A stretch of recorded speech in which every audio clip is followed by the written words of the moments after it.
యేసుక్రీస్తు శ్రేష్ఠమైన నామముపేట మీ అందరికీ నా హృదయపూర్వక వందనాలు. ఒక విషాదకరమైన భారముతో ప్రార్థన చేయవలసిన విషయాన్ని నేను మీకు చెప్పబోతూ ఉన్నాను. దానికంటే ముందుగా ఒక మాట నేను చూపిస్తాను. కొలస్సీయులకు రాసిన పత్రిక 4వ అధ్యాయము 2వ వచనం. ప్రార్థన యందు నిలకడగా ఉండి కృతజ్ఞత గలవారై దాని యందు మెలకువగా ఉండి మరియు నేను బంధకములో ఉంచబట్టుకు కారణమైన క్రీస్తు మర్మమును గూర్చి నేను బోధింపవలసిన విధముగానే ఆ మర్మమును వెల్లడిపరచబడినట్లు వాక్యము చెప్పుటకు అనుకూలమైన సమయము దేవుడు దయచేయాలని మా కొరకు ప్రార్థన చేయండి, మా కొరకు ప్రార్థన చేయండి అని పౌలు గారు మాట్లాడుతూ ఉన్నాడు. ఈరోజు దేవుని సేవకులుగా ఎన్నో ప్రాంతాల్లో ఎన్నో పరిస్థితుల్లో కష్టమైన బాధైన ప్రయాణాల్లో వెళ్తున్నప్పుడు చాలా కష్టమైన ప్రమాదాలు కూడా ఏర్పడుతూ ఉంటాయి. దాని గురించి భారంతో ప్రార్థన చేయండి. ఎందుకు నేను ఈ మాట మాట్లాడుతున్నానంటే, మన హోసన్నా మినిస్ట్రీస్ దేవుని సేవకులు ఫ్రెడ్డి పాల్ గారు అందరికీ తెలుసు. మంచి ప్రార్థన, మంచి పాటలు, మంచి వాక్యము, మంచి గలము కలిగిన దేవుని దాసులు. ఈరోజు 7 గంటలు 8 గంటల మధ్యలో యాక్సిడెంట్ అయింది. నేను ఇప్పుడే చూస్తూ వచ్చాను.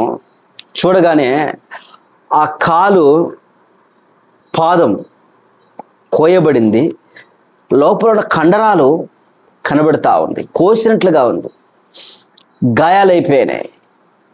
రోడ్డు మీద రక్తం, అక్కడ గుర్తులు కనపడతా ఉంది. సైతానుడు పరిచర్య చేస్తున్న వ్యక్తుల మీద అనేకమైన ప్రమాదాలు తీసుకోవడానికి ప్రయత్నం చేస్తూ ఉంటాడు. కానీ ఏబుకు ఉన్న చుట్టూ కంచె వేయబడింది. ఫ్రెడ్డి పాల్ గారికి కూడా ఆ కంచెను దేవుడు అనుగ్రహిస్తూ వచ్చారు, సహాయపడుతూ వచ్చారు. మంచి ఆరోగ్యంతో మరలా ఆ కాలుకు ఆపరేషన్ చేయాల్సి వస్తుంది. చాలా పెద్ద గాయమైపోయింది. కానీ ఆ బిడ్డ మీద ఏమీ కానట్టే తను పడుకుంటూ వచ్చాడు. దేవుడు ఆ శక్తి ఇచ్చాడు, ఆ బలం ఇస్తూ వచ్చాడు, పునరుత్థాన బలమును దేవుడు అనుగ్రహిస్తూ వచ్చాడు. మనమందరం భారంతో ప్రార్థించేది. ఆ ఫొటోస్ నా దగ్గర రాగానే ఒకసారి హృదయము వేదన చెందుతూ వచ్చింది. వెంబటే మోకరించి ప్రార్థన చేస్తూ వచ్చాను. ఇది మీకు కూడా తెలియచేయాలి కదా, మీరు కూడా ప్రార్థన చేయాలి కదా. మనకు రుణం ఏంటిదంటే ప్రార్థనే. భారంతో ప్రార్థన చేయండి. మరలా దేవుడు మరలా శక్తిని అనుగ్రహించాలి. ఈరోజు దేవుని సేవకులుగా మేము అనేక ప్రాంతాలు వెళ్తున్నప్పుడు మా మీద సైతాను యొక్క దాడి చాలా ఎక్కువగా ఉంటుంది, చాలా ఎక్కువగా. ఎందుకంటే అనేక మందికి ప్రకటించవలసిన బాధ్యత, దేవుని వైపు తిప్పవలసిన బాధ్యత మా మీద పెట్టాడు. కాబట్టి నిద్ర అయినా, అహర్నిశలైన, ప్రయాణాలైనా, కష్టమైన, ఆకలి బాధలైన ప్రయాసపడుతూనే ఉంటాం, కేవలము ప్రజల రక్షణ కొరకు. ఈరోజు దేవుని దాసులు మరి ఎక్కడికి వెళ్తున్నారో, ఏ ప్రదేశానికి వెళ్తున్నారో ఇంకా నాకే వివరాలు తెలియదు. కానీ ఎంబటే ఈ విషయాన్ని నేను మీకు తెలియచేయాలనే ఉద్దేశంతో ఈ విషయాన్ని తెలియజేస్తా ఉన్నాను. విన్నారు కదా వాక్యములో, కొలస్సీయులకు రాసిన పత్రికలో మా కొరకు ప్రార్థన చేయండి, వాక్యము బోధించుట కొరకై మా కొరకు ప్రార్థన చేయండి. ముందుగా చెప్పిన మాట మెలకువగలిగి ప్రార్థన చేయండి, నిలకడగా నిలబడుడి అని దేవుని వాక్యం సెలవిస్తూ ఉంది. ప్రేమైన సహోదరుడా, ఈ దినాల్లో దయచేసి మీరు వెనకకు వెళ్ళొద్దు.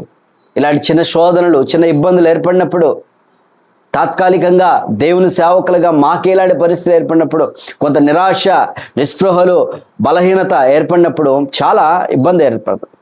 ఒక విశ్వాసిగా నీవు ఉన్నప్పుడు వీటిని చూసి కంగారు పడవద్దు. యేసు ప్రభు నీ కొరకు నా కొరకు కాళ్ళల్లో సిరలు కొట్టించుకున్నాడు. ఆ ఫ్రెడ్డి పాల్ గారి కాలు చూడగా నా గుండె చెలించిపోయింది ఒకసారిగా. అబ్బా, ఈ ఒప్ప ఏ విధంగా మనం ఒప్పకు వస్తాం అట్ట కొయ్యబడిందండి. మరి ఏమైందో తెలియట్లా, ఏం జరిగిందో తెలియదు. ఏదేమైనా తెలుసుకుంటాను, అసలు ఏమైంది, అసలు ఏం జరుగుతూ వచ్చింది. దేవుడి సహాయము నిజంగా చాలా మెండుగా ఉంది తన పట్ల. దేవుడు కనికరిస్తూ వచ్చాడు, కాపాడుతూ వచ్చాడు. ఆ బస్సు కింద బండి పడింది, బస్సు కింద బండి, బుల్లెట్ అనుకుంటాను, ఆ బండి కింద పడింది. లోపల బస్సుకి గాన్ల మధ్యలో ఇరక్కపోయింది. ఒక గీత గీసినట్లుగా, అంటే ఏదో రంపాలతోనో లేకపోతే పెద్ద గీత గీసినట్లుగా అక్కడ కనబడతా ఉంది. నిజంగా లోపల ఏం గాయమైనాయో, ఇంకా ఏ ప్రమాదం ఉందో తెలియదు. భారంతో ప్రార్థన చేద్దాం. ప్రత్యేకంగా దైవజనులైన ప్రతి ఒక్కరి గురించి విశ్వాసులారా భారంతో ప్రార్థన చేసి మనం కాపాడుకోవాల్సిన బాధ్యత ఉంది. ఈ తరానికి దేవుడు మన మీద ఉంచుతూ వచ్చాడు. వచ్చే తరం ఎలా ఉంటుందో తెలియదు. ఆ వచ్చే తరానికి మార్గదర్శకులుగా వారికి కూడా కొన్ని మాటలు, కొన్ని విత్తనాలు, కొన్ని మంచి విషయాలు చెప్పాలి అంటే దేవుని సేవకులు నిలబడాలా.